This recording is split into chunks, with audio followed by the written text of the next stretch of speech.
Hello everyone and welcome back to the Great Book of Grudges. My name is Nathan and today we're going to talk about something rather interesting, more specifically the nation of Nippon, or the kingdom of Nippon as it seems to be known now. Yeah, we have a little bit of Nippon information, but enough to be quite excited about it, so without further ado, let's begin. It seems that recently some artwork was released focusing around concepts of Grand Cathay, and I don't mean just the areas that we can play, but the whole of the country. We can see Cathay in its full form leading all the way up to the Jade Sea, and of course we can start seeing some territory there, which is quite interesting. This was artwork by Jim Russell, and it was found originally by Cafe Zero on Reddit, so there'll be a link to that in the description below. Now there is a lot to discuss here, but there's another image that I want to go through first. So here we have some concept art revolving around Grand Cathay, and we've got quite a lot of it because we can see pretty much the whole country. The great thing is that we can see little bits of areas that we just haven't played with yet, which is great because now we get to see it in its proper orientation, and we can see that we're likely going to be able to use these areas in a Realm of Chaos campaign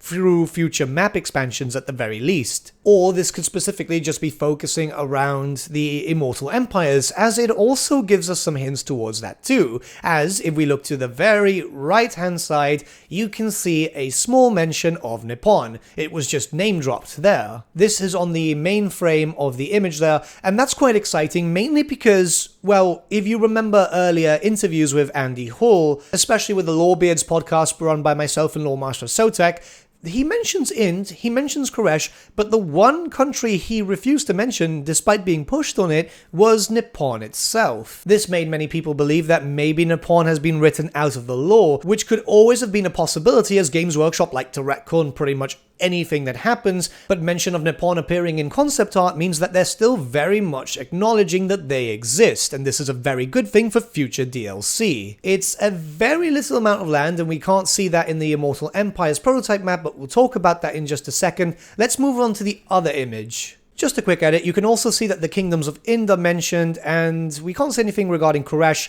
However, we see that the lands are there, and it looks like a little bit of work has been done there in terms of coloring for the concept art. We know that Ind and Koresh are coming eventually, let's just be honest here. But that's quite exciting. We see a little bit of a road and all that. I think regarding Ind and Koresh, it's all a matter of when, not if. But if we look at the second image, we can get a lot of details regarding all the different provinces in Grand Cathay, and if this doesn't seem too well in scaling, don't worry, I've got the link in the description below, but you can see some details regarding the Eastern Provinces, which mentions the Dragon Fleet guards Eastern Cathay against Dark Elf invaders, and rival nations like the Kingdom of Nippon. We can also see a island nation over there, which seems to be Nippon as far as we're aware, another landmass quite close to it, which I'm assuming is also part of Nippon. We're going to have to wait and see. It's weird because they do say rival nations. There could be more humans. We do know that there are other territories there that was just never explored. The Lost Isles of Elephas being one, and there have been hints of other stuff. Mind you, that's only about like a half a sentence of lore, so there's no point covering that just yet. The landmass itself isn't large. It's enough to properly do maybe 2-3 provinces, maybe even a bit more. It depends if that other landmass at the bottom corner is also part of the Kingdoms of Nippon, because they were a relatively large country in Warhammer Fantasy. If we look at one of the last maps of Warhammer Fantasy, we do have Nippon on the world map, and it is rather small. There has been debate if Nippon is also part of that island below too, the rather large one, but it's never really been outright confirmed. Either way, if we just go by the normal small 2 islands, it is more or less about half the size of Bretonia, maybe a bit bigger. But back to the Warhammer 3 concepts, it at least looks like they are flirting with the idea of Nippon, and this follows quite a few different rumors from Warhammer Fantasy's revival in Warhammer the Old World that we will start seeing a lot more army books being released, which is why when we got the Grand Cathay highlight when it came to Warhammer the Old World, we didn't see much of Grand Cathay, we just in fact saw territories that we've already seen, likely because they've already started working on something for Nippon in the future and don't want to hype it up just yet, because, you know, speculation can run rampant and people start getting hyped up for something that we may not see for about a year or two. But let's let's now get a bit more realistic and start asking some questions. Why does the supposed Immortal Empires prototype not have anything in regards to landmasses for Nippon? Well, it's rather simple. First, they are probably quite far away from ever doing anything relating to Nippon.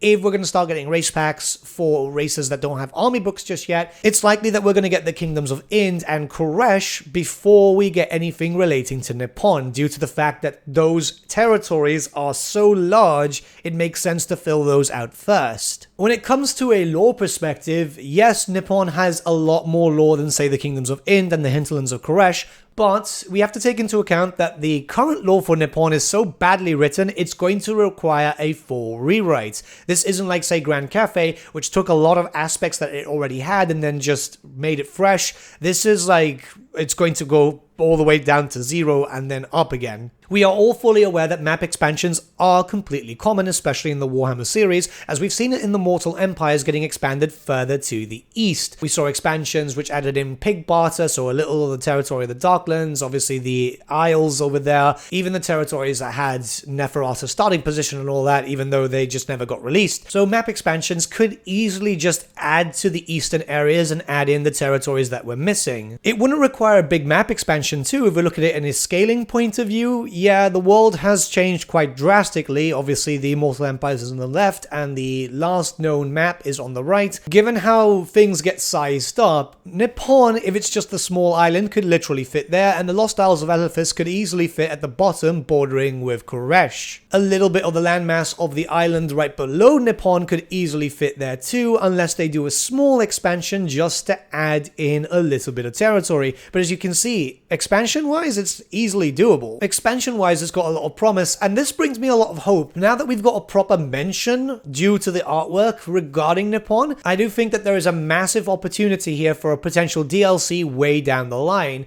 So I wouldn't expect this in 1 or 2 years. I'd expect Nippon in maybe 3-4 years. Keep in mind that Creative Assembly have gone on record to say that they want to support Total War Warhammer 3 for many, many years, and this is something that they said again when the patch recently launched this week. I imagine that Total War Warhammer 3 will have support for maybe 5-6 years, maybe even a bit more. It really much depends on how much they can milk from this, and obviously with Warhammer the Old World coming back, we are expecting a lot of different things, which can potentially be DLC too. So this is really important to just use Old World as an example, as a lot of people don't use that too much for reference, but we do know that Cathay and Kislev were specifically done with both Warhammer 3 and Old World in mind. So the potential is definitely there, but what do you guys think? I think Nippon would be an interesting way to introduce Japanese mythology into the Warhammer series, and, you know, another human nation. I know some people aren't too keen on that, but it's interesting to see what could be done. Let me know your thoughts in the comments below, and let's start a bit of a discussion, as I'm rather curious to see what you guys think about the potential of Nippon.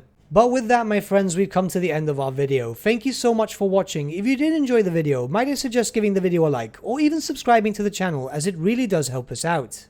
In the description section below are various links to different social media platforms such as Facebook, Instagram, and Discord. Also in the description section is an affiliate link with Element Games where you could buy loads of hobby-based products, not just Warhammer, for 10 to 25% off. Making a purchase using that link and also our special code, which is also in the description, supports the channel at no extra cost to you, which we think is rather cool. A big thank you to our patrons. Your support means the world to us. It's amazing that people want to help a small channel like us grow and get to a higher level of content. A big thank you to Gibraltar LUSC, Ryan Bertsche, Andrew Prince, and Okro for subscribing to us at our Fane level. You guys are super cool. And a big thank you to Edward Yule, VS Vasan, Aaron Whitman, and Shaggy for subscribing to us at our King level. Honestly, we can't thank you all enough. And lastly, a big thank you to all of you for liking, sharing, and commenting on these videos. Honestly, it's because of you guys that the channel's been growing at such a great pace lately, so we can't thank you all enough. But with that, my friends, thank you so much for watching once again, and we shall see you all again very, very soon.